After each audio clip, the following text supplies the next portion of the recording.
Thousands of people celebrated in the Catalan capital, Barcelona. They gathered after the regional parliament voted to start the process of establishing a republic. But there was a swift response from Madrid. The Spanish Senate gave Prime Minister Mariano Rajoy unprecedented powers to impose direct rule on Catalonia. Neither side appeared ready to give any ground.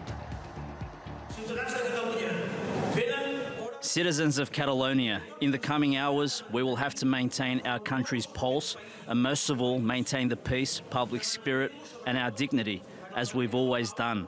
And without any doubt, it will continue to be that way. Spain is a serious country, a great nation. There's no way we are going to allow certain people to get rid of our constitution and the laws that have let us live together for 40 years and that allowed Spain to become one of the wealthiest and most democratic countries in the world. The state is going to react now. We have the support of the Senate. We will behave according to the needs. Kevin Ozebek is in Brussels for more. Kevin, welcome to the show. Take us through how the markets reacted to this news. Well, let's just start off first off by focusing just on Spain. Spain's 10-year bond, you can see that dropped in price. Its major index there, the IBEX 35, fell and ended the day in the negative.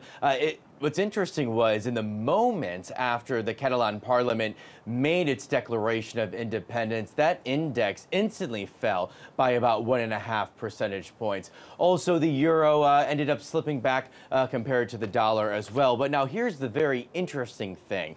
When you take a look at the bigger picture here, at how European markets sit as a whole, most of them actually were not really impacted by this news. The FTSE 100, the CAC Qaran, the Zetra DAX, all actually ended the day up in green, in positive territory. So it seems that even though there's been so many fears over what would exactly happen if Catalonia declared independence and how this would all play out, since we're essentially in uncharted waters here, because this Article 155 of the Spanish Constitution has never been declared before. So despite all of this uncertainty over what is going to happen in Spain, this really doesn't have that contagion effect, because we're not really seeing investors outside of Spain worry so much about how this is going to impact European businesses when you look at the big continent-wide picture. Interesting stuff, at least not yet, perhaps, Kevin. But give us an idea of how important Catalonia is to the Spanish economy. Well, Catalonia is one of those regions of Spain that really revs Spain's economy. Even though this is a region of just about 11 million people, it accounts for about 20% of Spain's GDP and about 25% of the goods and services that Spain exports come from the Catalonia region. In fact, it's really economics that many would say were driving the separatist movement. The sentiment from a lot of the separatists was, well, hey, we're a pretty well-off region. Economically, we're very powerful.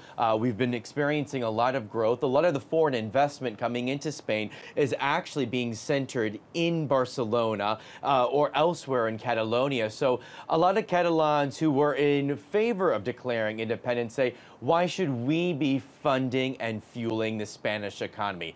But of course, there's a reverse side to that. And now many businesses that are headquartered in Catalonia are saying, well, we don't know exactly what's going to happen. And if you know one thing markets and businesses hate, that's uncertainty. Indeed, they do. And of course, Catalonia carries a significant amount of debt as well on its books. But tell us a little bit about the reaction in Brussels where you are, or the expected reaction in Brussels to this news, and what would be their reaction if Catalonia breaks away and applies for EU membership?